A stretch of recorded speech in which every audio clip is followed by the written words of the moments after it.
আজকের রেসিপি বাটা মাছের ঝোল। আমরা তো বাটা মাছের ঝোল প্রায় খেয়ে থাকি, তবে আজকে একটু অন্যরকম করে করব। তার জন্য প্রথমেই আমি বাটা মাছগুলো নিয়ে হলুদ আর লবণ দিয়ে ভালো করে আমি মেখে নেব।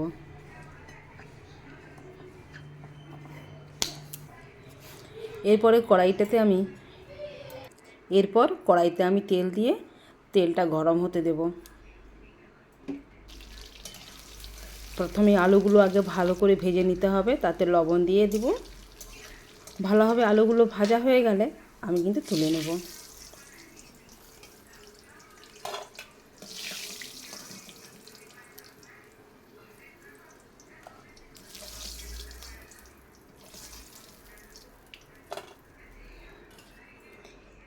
এই তেলের উপরেই মাছগুলো একে একে আমি ভেজে নেব।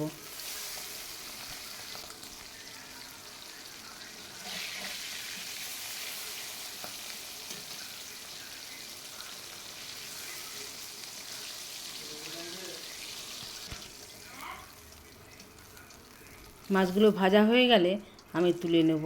ঠিক এভাবেই আরও কয়েকটা মাছ আমার থেকে গেছে, আমি সেইগুলোকে ভেজে নেব।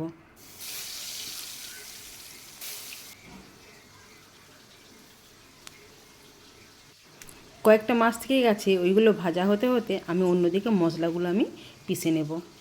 প্রথমে আমি দুটো কাঁচা লঙ্কা নিয়ে নেব, তাতে দিয়ে দেবো 1 ইঞ্চি মতো কুচনো আদা, আর দিয়ে দেবো হাফ চামচ মতো কালো সরষা, একটা গোটা টমেটো, হাফ চামচ ধনে, হাফ চামচ জিরে, আর দিয়ে দেবো প্রয়োজন মতো লবণ, একটু হলুদ আর একটু লঙ্কা গুঁড়ো। অল্প জল দিয়ে আমি এগুলোকে পেস্ট করে নেব। এদিকে মাছগুলো আমার ভাজা হয়ে গেছে প্রায় সবগুলো নিয়ে। ওই তেলেই আমি দিয়ে দেব কালো জিরে, আর দিয়ে দেবো একটা গোটা লঙ্কা। তাতে আমি মশলাগুলো বেশ ভালো করে আমি কিন্তু কষিয়ে নেব।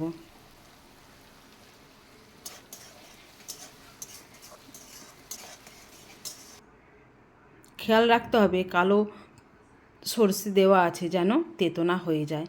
আমার মশলাটা কষানো হয়ে গেছে, ওপর থেকে দিয়ে দেবো আলুগুলো। ভালো করে একটু নাড়াচাড়া করে তাতে দিয়ে দেবো প্রায় 250 থেকে 300 গ্রাম মতো জল। জলটা যখনই ফুটবে আমি মাছগুলো এর উপরে ছেড়ে দেব।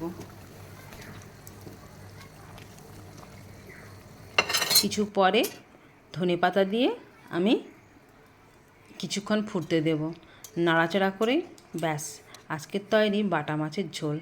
এই গরমে কিন্তু একটা পারফেক্ট রেসিপি। এরকম করে বাড়িতে আপনারাও করে খাবেন, আশা করছি ভালো লাগবে। আর এই রেসিপিটা যদি আপনাদের ভালো লেগে থাকে, প্লিজ ফলো বাটনটি টিপতে ভুলবেন না। আর হ্যাঁ, আজকের মতন এখানে শেষ করছি। ভালো থাকবেন।